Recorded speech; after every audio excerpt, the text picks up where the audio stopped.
I was just chilling in my apartment when my phone lit up with my mom's contact pic.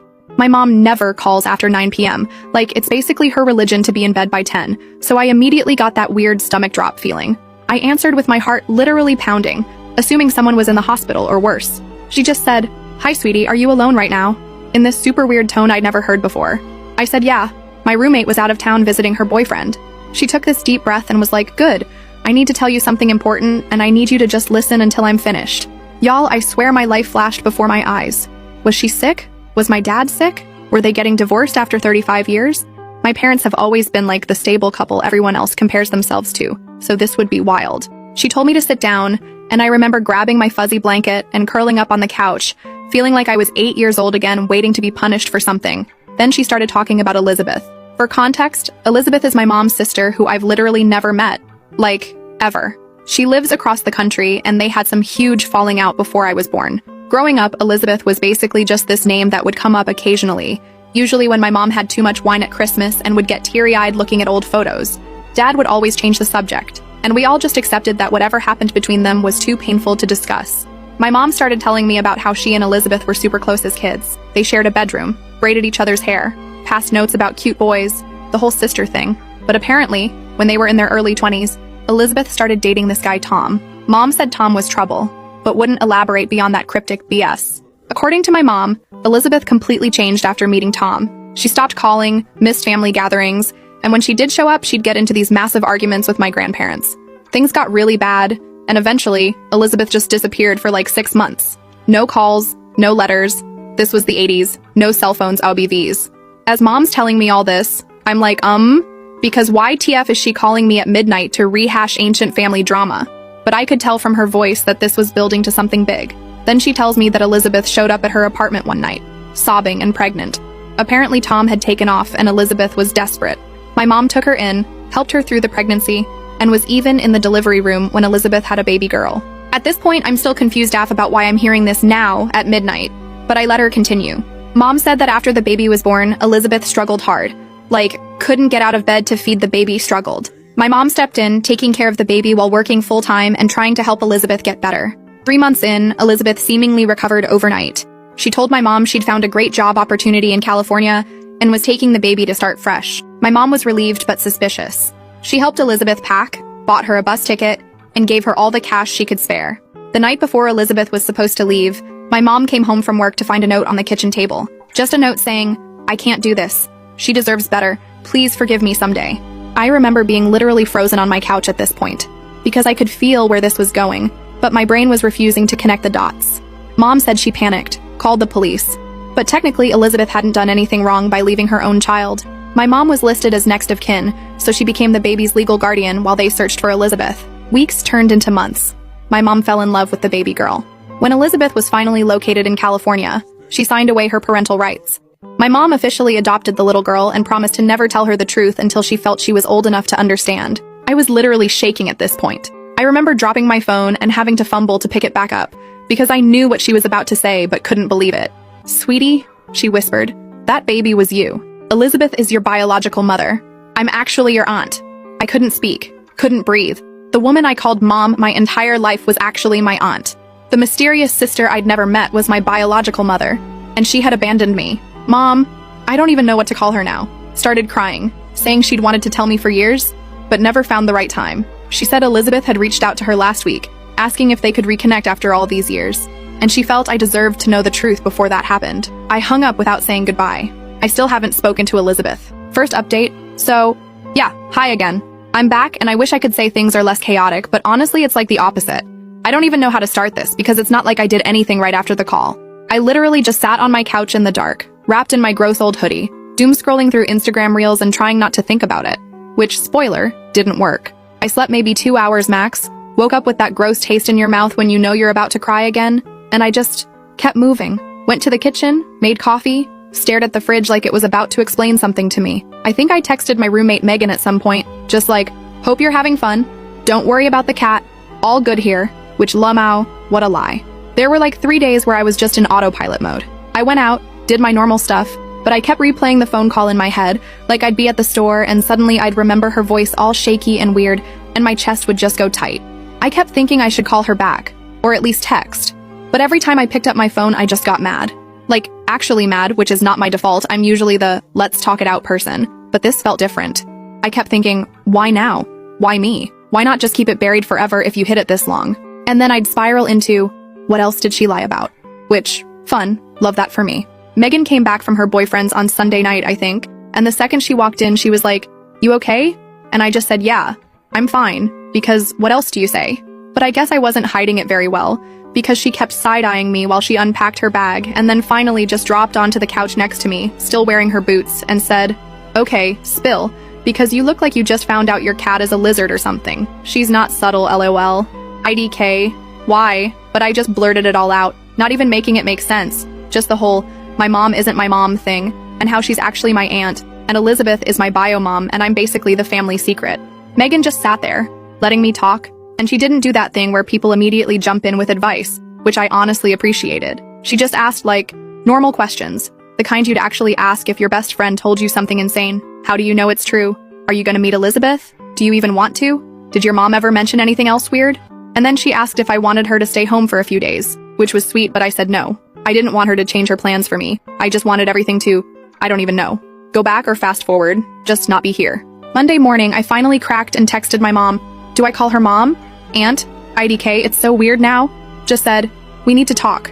She replied instantly, like she'd been waiting, and asked if I could come over after dinner. I almost said no, but I knew if I didn't get answers, I'd just keep obsessing, so I agreed. The rest of the day was a blur. Just me trying not to think about it, but every time my phone buzzed, I jumped. I kept overthinking what I'd say, what I'd ask, but when I got there, I just sat in my car for like 5 minutes, staring at the front door, wondering if I'd feel different. I didn't. Not really. But the house felt smaller, like everything inside was a prop now. She answered the door and immediately started fussing, asking if I wanted tea, if I'd eaten, all that stuff, and I just said, can we just sit? I could tell she was nervous. Her hands were shaking a little when she poured herself water, and she kept glancing at me like I'd explode. I started with the obvious. Why tell me now? Why not just, never? And she just looked so tired, honestly, like she'd aged 10 years since last week. She said she'd wanted to tell me for years, but every time she tried, she got scared I'd hate her or that I'd leave, and she just kept putting it off. Then Elizabeth reached out and she panicked. Thought if I found out from anyone else it would be worse. Which IDK may be true, but it still sucked. I kept pushing, I wanted details. Like, what was so bad about Tom? Why did Elizabeth leave me? Was she on drugs or something? And my mom, I'm just gonna call her mom for now because it's how I feel. Hesitated, then said Tom was the kind of guy who isolated people. He convinced Elizabeth that their parents hated her, that nobody cared about her, that she was the black sheep and he was the only one who understood. My mom said she tried to warn her, but it just made things worse, and their parents basically gave up trying to get through to her. Then when Elizabeth got pregnant, Tom bailed and Elizabeth spiraled. It wasn't drugs, it was depression, real scary depression. And nobody in the family really knew how to help because nobody talked about mental health back then. Her words, not mine. The thing that got me, though, was when she said Elizabeth had always been jealous of her. She said it quietly, like she didn't want to admit it. But then she told me about little stuff. How Elizabeth would copy her clothes, her handwriting, even the way she did her hair. Apparently their mom, my grandma, I guess, always compared them, told Elizabeth she should be more like her perfect big sister. So when my mom took me in, Elizabeth saw it as her losing again, like she was failing at life, and my mom was winning by default. So yeah, apparently my whole existence is like the final round in their sister competition. That made me so mad I didn't even know how to answer.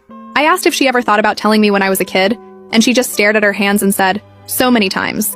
But every time she chickened out. At that point, I just kind of lost it. Not screaming, but I told her it felt like my whole life was a lie, like I was just a prop in their drama. I said, do you even get how messed up this is? You just decided for me, forever, and now I don't know who I am. She started crying again, but I just sat there.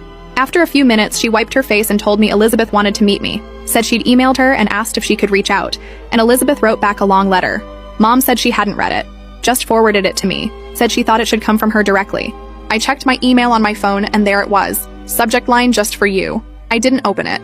I just stared at it and then put my phone face down. I asked Mom what she wanted me to do, and she said she honestly didn't know. She said she'd support whatever I decided, but she hoped I'd at least read the letter, because Elizabeth had been carrying guilt for years. Which IDK maybe, but I also feel like that's her problem, not mine. I left pretty soon after. She tried to hug me, but I stepped back, and she just let her arms drop.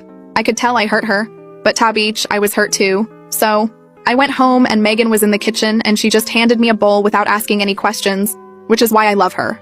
We ate in silence, just scrolling through our phones, and for a few minutes it almost felt normal. The next morning, I woke up to like 6 texts from my mom, just checking in, asking if I was okay, telling me she loved me. I spent the whole day at the park just walking for hours, listening to random playlists and trying not to think. At one point, I saw a mom with a little girl and I almost laughed because it felt so fake, like, how do people just go on like nothing happens? Megan kept asking if I'd read the email and I kept saying no. But finally, after 3 days, I caved. I waited until she was out, poured a huge mug of tea, sat on the floor with my laptop, and opened it. The letter was long and clumsy. Elizabeth wrote about how sorry she was, how she wished things were different, how she thought giving me up was the right thing, how she was scared of being her mom, how she watched my mom raise me from a distance sometimes, which, ngel, made my skin crawl a little, like, what does that even mean? Was she stalking me, or just, like, checking in with family? She said she was in therapy now, that she'd spent years rebuilding her life, and that she wanted to meet me if I was willing, but understood if I didn't. Here's the thing that really pissed me off, though. She kept saying, I hope you can forgive me, but never really explained why. Like, she talked about being scared, about Tom being awful, but she never said, I left because of this specific thing. Just a lot of vague stuff about not being ready, feeling lost, being overwhelmed. And then she ended it with, I love you in my own way. What does that even mean? My own way? Like, passively, from a distance? IDK. I told Megan everything, and she just nodded and said, yeah, that's a lot. She asked if I wanted to reply, and I honestly didn't know. Part of me wanted to send back a whole essay about how she doesn't get to just drop in now that I'm an adult and expect me to be grateful. Another part of me just wanted to block her and move on. But the more I thought about it, the more I realized I needed to at least see her. Not for her, for me. I just needed answers. I needed to see her face, hear her voice, ask her all the stuff nobody else could answer. So I sent a short reply. Just said, I got your letter. I have questions. I'll meet you, but I'm not promising anything. She replied within an hour, which freaked me out a little because I hadn't expected her to be so ready. She suggested we meet at a coffee place downtown, middle of the day, public, neutral. I agreed, but I told her I wasn't coming alone. Megan offered to come, just to sit nearby, and I said yes. I told my mom I was going to meet Elizabeth, and she freaked out. Not yelling, but clearly upset. She kept saying, are you sure? You don't have to do this. She's not who you think. She started going on about how Elizabeth always makes things about herself, how she twists the story, how she's still unstable, and I just snapped. I told her I'm not a kid. I can handle myself, and I need to do this for me, not anyone else. She got quiet, then said, just promise you'll be careful. I said okay, but I could tell she didn't believe me. So now it's, I don't even know. I'm sitting here with my phone blowing up. Everyone acting like I'm about to walk into a minefield, and maybe I am. But I can't just not know. I can't go my whole life with this question hanging over me. Megan keeps saying she's proud of me for facing it head on. But honestly, I just feel tired. Like, permanently tired. The meeting is tomorrow. I don't know what I'm gonna say. I don't know what Elizabeth is gonna look like, or if I'll even recognize anything of myself in her. I keep thinking about all the family photos that never had her in them, all the holidays where I wondered about the empty seat, and now I'm about to fill it, or at least see who was supposed to sit there. So yeah, that's where I'm at right now. I'll update when it's over, but for now, just wish me luck, I guess. If you've been through anything even remotely similar, I'd love to hear how you handled it because honestly, I feel like I'm winging it and everyone else has a script I never got. Second update. Okay, so I promised an update and now I'm sitting here eating dry cereal out of a coffee mug at 2 a.m. because I can't sleep and my brain is running like a broken washing machine. I guess this is what y'all wanted, right? NGL, I'm still processing and I kinda wish I could just shut it off, but nope. My head is just full of random flashes and everything everyone said and what I should have said, you know? Anyway, here's the story. Because wow, it got messier than I thought possible. So, the meeting, I decided to go alone after all. I'm not gonna lie, I almost bailed like 4 different times. I spent the whole morning pacing around the apartment, changing shirts, putting on makeup, taking it off, putting it back on, standing in front of the mirror like, do I look like her? Like, would I even recognize her if she was just someone in line at the store? Megan was a saint. She just let me rant and even let me borrow her headphones so I could put on some music and drown out my thoughts for a bit. She made me eat a banana so I wouldn't get hangry, and then made me promise to text her if I needed an excuse to leave. She even offered to fake a plumbing emergency, which honestly is roommate of the year material. I Ubered to the coffee place because there was no way I was gonna deal with parking or deal with possibly running into literally anyone I know. I got there 20 minutes early because I had this weird idea that if I could get the good seat, aka farthest from the door, I'd feel IDK more in control. Turns out I just sat there sipping the world's most disappointing iced coffee and scrolling through Insta over and over, not reading anything. Every time the door opened, I looked up, heart in my throat, and then went back to pretending to check my notifications. There was some guy with a laptop watching soccer highlights at the next table, and a girl in a big scarf who kept glancing at me like she thought I was waiting for a Tinder date. Elizabeth was exactly 2 minutes late. I spotted her as soon as she walked in because she just looked like me, but older, and with this weird nervous energy like she was trying not to take up too much space. She hesitated by the door, scanning the room, then saw me and sort of half smiled. I waved, not really knowing what else to do, and she came over, clutching her bag like someone might steal it. So yeah, first impressions. She's taller than I expected, hair darker than mine, face a little softer. She was wearing jeans and a sweater, nothing dramatic, but her eyes were the same shape as mine, and she had this little frown line I recognized from my own mirror. We just sort of stared at each other for a second. She sat down and we did the whole awkward, "Hi, nice to meet you, how are you?" Except, like, what do you even say to someone who gave you away and then ghosted you for almost 30 years? She said I looked so much like her at my age, which Engel kinda stung in a way I didn't expect. I just nodded and said thanks. And then we sat there in silence for a bit, both pretending to look at the menu even though we'd already ordered. I could tell she was nervous.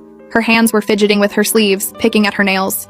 Honestly, I just wanted her to get to the point, but she kept asking me safe questions. How's work? Do I like living here? Is my roommate nice? I answered, but I kept my voice flat, just giving her the minimum. I wanted her to feel how weird this was for me. Like, you don't just waltz in and act like we're catching up after a semester abroad. After about 10 minutes, I just blurted out, "So why did you leave?" She looked like I'd slapped her, but I didn't care. I was tired of playing nice. She started talking, slow at first, about how she was overwhelmed, how she was so young and alone and didn't know how to be a mother. I interrupted and said, "But you had my mom. You had family." She started tearing up, saying it wasn't that simple, that she felt like a burden, that after Tom left, nobody looked at her the same. She said my grandparents kept comparing her to my mom, kept saying she was the problem, and she just felt like she was drowning. I asked her if she ever thought about coming back. She said she did all the time, but every time she called, she'd hang up before anyone answered. She said she watched from a distance, heard about my birthdays and holidays, but she never wanted to ruin things for me. I told her that's not how it works.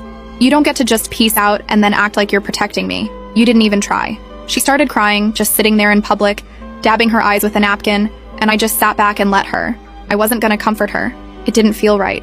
We went back and forth for a while. She kept saying she was sorry, that she wishes she could take it all back, that she's gotten help and is different now. I told her that's great for her, but it doesn't really help me.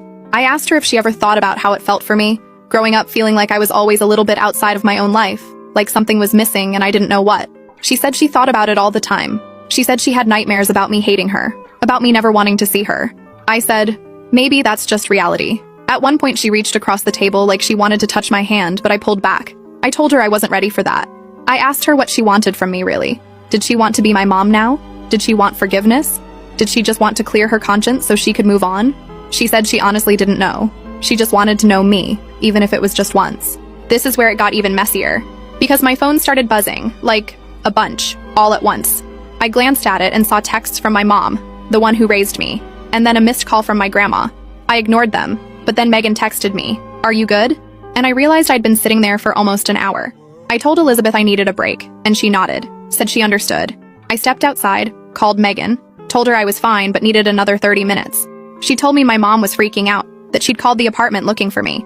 I guess I should have told her where I was going, but honestly, I didn't want to deal with her trying to stop me. I went back inside. Elizabeth was still there, staring at her phone. I told her about the messages, and she asked if I wanted to talk about my mom. I told her I didn't even know what to call either of them anymore. I said, "It's like I have two moms and no moms at the same time." She smiled, but it was sad. She said, "I get that. I always felt like a daughter, but not really a daughter too." She started telling me more about Tom, like how he was controlling, how he'd tell her she was worthless, how he'd check her phone and go through her stuff and make her feel like garbage for even talking to her sister. She said by the time I was born, she didn't trust anyone, not even herself. She said when she left me, it wasn't because she didn't love me, it was because she thought I'd be better off with someone stronger. I said, "So you just gave up?" She nodded, and for a second, I thought she was gonna get mad, but she just looked exhausted. Then she told me something I wasn't expecting. She said she resented my mom for stepping in, not because she didn't want me cared for, but because she felt like she lost twice. Once when Tom left, and again when she saw how happy I was with my mom. She said every time she saw pictures, I guess Grandma would send them sometimes, she'd feel relief that I was okay, but also this burning jealousy that she couldn't be the person raising me. I asked her, "So were you mad at me? Did you hate me for being happy?" She said she never hated me, but sometimes she hated herself for not being enough. At this point, I don't know. I couldn't tell if I felt sorry for her or if I was just angry all over again. We were both just sitting there, staring at our drinks, not talking. The coffee shop started to get busier, and I noticed a couple people glancing at us, probably wondering what our deal was. I didn't care. Then, because life loves drama. My phone rang again, and this time it was my grandma. I picked up just to stop the buzzing, and she immediately started asking if I was okay, if I was safe, if I needed a ride home. I told her I was fine, that I was with Elizabeth, and she just sighed and said, "You know how your mother gets." I said, "Which one?" And she went quiet. Then she said, "Just come for dinner tonight if you can. We all need to talk." I told her I'd think about it. Hung up, told Elizabeth about the dinner invite.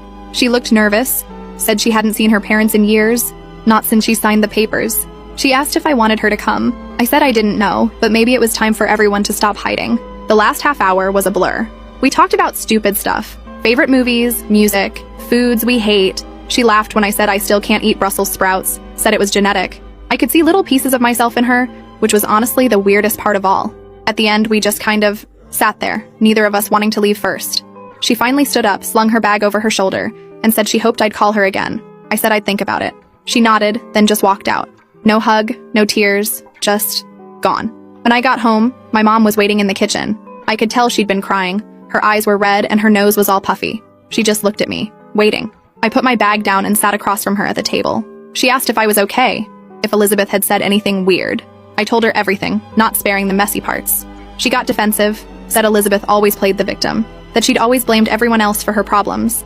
I told her it sounded like everyone in this family had been blaming everyone else for a long time, and maybe that's why I never knew the truth. She started to argue, but I just held up my hand. I said, "I'm not picking sides. I just want the truth." She said the truth was that she tried her best, that she loved me, and that if she could do it all over again, she'd still choose me. I told her I believed her, but that didn't mean I wasn't angry. Megan came home in the middle of all this and just quietly put her headphones on and went to her room because, yeah, who wants to walk into that? Later, she texted me from literally 10 feet away, asking if I needed ice cream or to scream into a pillow. I just sent her back the skull emoji. I went to the dinner at my grandparents' house because at this point, why not just rip the Band-Aid all the way off? Everyone was there. My mom, Elizabeth, grandma, grandpa, even my cousin Riley, who just kept making awkward jokes about family reunions. The tension was wild. Grandma kept trying to act normal, passing dishes and asking about the weather, but nobody was eating. Elizabeth barely spoke. My mom kept glaring at her and Grandpa just sat there staring at his plate. Eventually, Grandma tried to start a real conversation, saying we needed to talk, not just pretend nothing happened. My mom immediately started in, saying Elizabeth had no right to just show up now, that she'd given up her chance, that she was just trying to stir up drama. Elizabeth fired back, saying she'd been pushed out, that nobody ever wanted her there, that she was just doing what everyone expected. I couldn't sit there and listen to them go back and forth, so I finally just snapped. I said, "This isn't about either of you. It's about me. I'm the one who's been lied to for my whole life. I'm the one who has to deal with all this, not you." I told them I was done being the reason they fought. I said I was tired and I wasn't going to pick sides, and if they wanted to be in my life, they needed to figure their stuff out without using me as the excuse. There was a long silence after that, just everyone sitting there, staring at their food. Grandma finally said she was sorry, that they'd all failed me in different ways. Grandpa just nodded, still not looking up.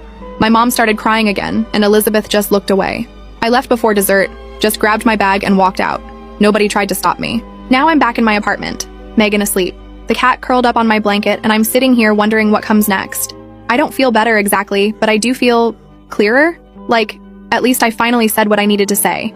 I don't know if I'll ever really forgive either of them, or if I even want to, but I do know I'm not gonna let them keep using me to fight old battles. I guess that's the update. The family group chat is blowing up, people are picking sides, Grandma keeps sending just love each other memes, and I'm just here trying to find a clean spoon. If you read this far, thanks. And if you have advice, I'll take it. Because honestly, I have no idea what I'm doing. Next steps? No clue. But for once, it feels like it's actually up to me. Last update. I keep trying to write this in my notes app, and every time I get halfway through, I realize I sound like I'm recapping a soap opera. But if you've read my earlier posts, you know I'm not exaggerating. If anything, I'm probably leaving stuff out because it's just too much to process in one go. Anyway, here's what happened after that mess of a dinner where I basically told my whole family to stop using me as a human shield in their sibling war. So, next morning I woke up to 4 missed calls from my grandma, a string of texts from my mom, yeah, I'm still calling her that, IDC, and a random, thinking of you, hope you're okay email from Elizabeth. I ignored all of them. I just sat there in bed scrolling through my feed trying to care about someone's vacation pics or a meme about cats, but my brain was just stuck on replay. My Aunt Tracy, Mom and Elizabeth's other sister, yes, there's a third, she lives in Florida and never visits, telling everyone to have some grace, which is rich coming from her TBH. Megan came into my room with a mug of coffee and just sat on the edge of my bed like she was about to tell me my dog died. Instead, she just nudged me and said, "Your grandma's been calling here too. Are you gonna answer?" I told her I didn't want to talk to anyone, And she shrugged, said I should at least let people know I'm alive. I finally texted my grandma and said, I'm fine, just need space, love you. She immediately sent back 10 heart emojis and a paragraph about how family can heal if we try. I just put my phone face down and stared at the ceiling for like an hour. That day was just weird. I went for a long walk, bought myself a donut, sat in the park watching 2 kids try to catch a squirrel. I realized I was just waiting for someone to show up, like my mom was gonna appear out of nowhere and demand I come home, but nobody did. And by the time I got back to the apartment, Megan was making pasta and playing music, and it almost felt normal again. She asked if I wanted to watch a movie and I said yes. So we watched some dumb comedy and ate pasta out of the pot with forks because we were too lazy to do dishes. It was the first time in days I didn't feel like I was about to snap. But then the next day, everything exploded. I woke up to a voicemail from my grandpa, which is wild because he never calls anyone. His voice was all scratchy. He just said, "Call me when you can. We need to talk." I felt sick listening to it because he sounded so tired, like he'd aged a decade overnight. I waited until afternoon and then called him back, half hoping he wouldn't pick up. He did, and after a long silence, he just said, "I'm sorry you had to find out this way." I asked him what he meant, and he just kept apologizing, saying he should have stepped in, that none of this was fair to me or Elizabeth or my mom. He said Grandma was really struggling, that my mom was barely sleeping, and that Elizabeth had called him crying. I asked if he was mad at me, and he just said no, never, but he was sad. He said families are like knots. It's easy to tie them, but so hard to untangle. I didn't know what to say, so I just listened. After that call, I felt weird, like guilty, but also annoyed, because now I was responsible for everyone's feelings again. So here's where it gets even more dramatic. I thought things would just simmer down if I ignored everyone for a while, but nope. Instead, everyone started fighting in the family group chat, like actually fighting. Grandma telling everyone to stop, my mom accusing Elizabeth of manipulating me, Elizabeth saying she just wanted a chance to explain, Tracy chiming in from Florida with, "Let's all take a breath," Grandpa sending a link to an article about forgiveness. Like, okay? At one point, Riley dropped a meme of a burning bridge and then left the chat completely. I let it all scroll past and muted the notifications. It got worse when my mom showed up at my door that night. She knocked. And when I opened it, she just stood there, clutching her keys so hard her knuckles were white. Megan hovered in the kitchen, trying to look busy. My mom came in and sat on the couch. Didn't even take off her coat. She said she needed to talk, and I said fine, but only if she was honest. She started crying, which honestly, at this point, just made me feel numb. She said she was scared, that she was losing me, that she didn't know how to fix it. I told her it's not about fixing it. It's about actually dealing with it for once. I said I was tired of being the glue, and I refused to keep holding everyone together. She asked if I was going to see Elizabeth again. I said I didn't know. She said if I did, she wanted to be there. I told her that wouldn't happen. She got angry then, not yelling, but her voice sharp. She said Elizabeth always ruins everything and that she's only reaching out now because she wants something. I asked her what that even meant, and she just shook her head, said I didn't understand that Elizabeth was always like this, making everything about her, needing attention, never satisfied. I told her maybe that's true, but it's not my problem to solve. She got up and left. I just sat there for a while, staring at the dent in the carpet from where her suitcase always sat when she'd visit. Megan came in, handed me a glass of water and said, "That was a lot." I nodded, and she just sat with me in silence. Hours later, I got a text from Elizabeth. She said she was sorry for causing so much trouble, that she never meant to blow up my life, that if I didn't want to see her again, she'd respect it. She said she was leaving town in 2 days but would stay at a hotel in case I changed my mind. I didn't reply at first, but I couldn't stop thinking about it.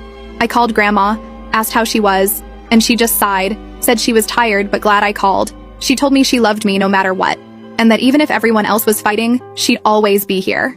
I asked if I should meet Elizabeth again, and she said only if I wanted to, not for anyone else. Next day, things hit a new level of awkward. I went to get groceries and ran into Riley in the parking lot. He gave me this huge hug, said he was sorry for the memes, that he didn't know what else to do. He said the family was losing it, that Grandma was crying, Grandpa was barely talking, and Tracy kept texting him. Recipes like that was gonna fix anything. He asked if I was okay, and I said, honestly, I didn't know. He said he'd back me up, whatever I decided. We ended up just standing there, leaning on my car, talking about literally anything else. When I got home, there were 3 missed calls from my mom, which I ignored. That night, I decided to see Elizabeth one last time. Not for her or for my mom, but because I needed to know if there was anything else, anything left unsaid. I texted Megan, told her where I was going, set up my phone to share my location, safety first. I Ubered to the hotel, which was this sad little place near the highway, and waited in the lobby until she came down. She looked tired, older than before, like all the family drama had taken something out of her. We sat in the little lounge area, and she asked if I wanted coffee. I just shook my head. I told her I had questions and I wanted real answers, not just, I didn't know what to do or I was scared. She nodded, said she understood. So I asked her, point blank, why come back now? Why not 20 years ago? Why not when I graduated or when grandma got sick or literally any other time? She took a long time to answer. She said she'd tried more than once. But every time she reached out, my mom shut her down. She said mom would say I wasn't ready, or that it would ruin my life, or that I was better off not knowing. She said she believed her for a long time, but then she realized she was just scared. Scared that if I met Elizabeth, I'd leave her behind. I asked if that was true, and she said she didn't know, but she thought it was possible. She said my mom was always the fixer, always the one who held everything together, and losing me would be the final proof she'd failed. I asked her what she wanted from me. She said she didn't want money, or forgiveness, or a relationship if I didn't want it. She just wanted to know me, to see who I'd become, to have a chance to say sorry to my face. She said she knew it was selfish, but after all these years she couldn't let it go anymore. I told her I didn't know if I could ever forgive her, but I appreciated her honesty. She nodded, said she'd take what she could get. She asked if I wanted to stay in touch, and I said maybe, but it would have to be on my terms. She agreed, didn't push. We sat there for a while, just talking about nothing. My favorite shows, her cat, the best pizza in the city. When I got up to leave, she stood too. And for a second I thought she might try to hug me, but she just put her hand on my shoulder and said, "Take care of yourself." When I got home, my mom was waiting outside the building. She asked if I'd seen Elizabeth, and I said yes. She asked if I was going to see her again, and I said I didn't know. She started crying, saying she was scared, that she'd lose me. I told her she wouldn't, but things had to change. I wasn't going to pick sides or be the family peacemaker anymore. I told her I loved her, but I needed boundaries, and if she couldn't respect that, I'd have to take a break from her too. She wiped her eyes and said she'd try. I told her that was all I wanted. The next week, things just shifted. Grandma invited me over for dinner, just me and Grandpa. She made my favorite casserole, and we sat around talking about nothing in particular. Grandpa gave me an old photo album and said, "This is your story too." I flipped through pictures of birthdays and old Halloween costumes, and for once, it didn't feel like something was missing. Megan's been a rock through all this. She bought new bath towels because she said, fresh start energy, and keeps reminding me to eat something green at least once a week. I don't have a big lesson to share, or some neat ending where everyone hugs and makes up. My family is still a mess, people are still mad, and I'm still figuring it out. But for the first time, I feel like I actually get to decide what happens next. I'm not anyone's secret or pawn anymore, and I'm not gonna let old drama define me. So that's it. If you made it this far, thanks for caring about a random internet stranger's family drama. If you're going through something similar, I wouldn't wish it on anyone, but you're not alone. Sometimes the only thing you can do is just keep going. And maybe, eventually, things will settle, even if they never totally make sense. Anyway, I'm off to eat leftover pasta and ignore the group chat for at least another 12 hours. Thanks for listening.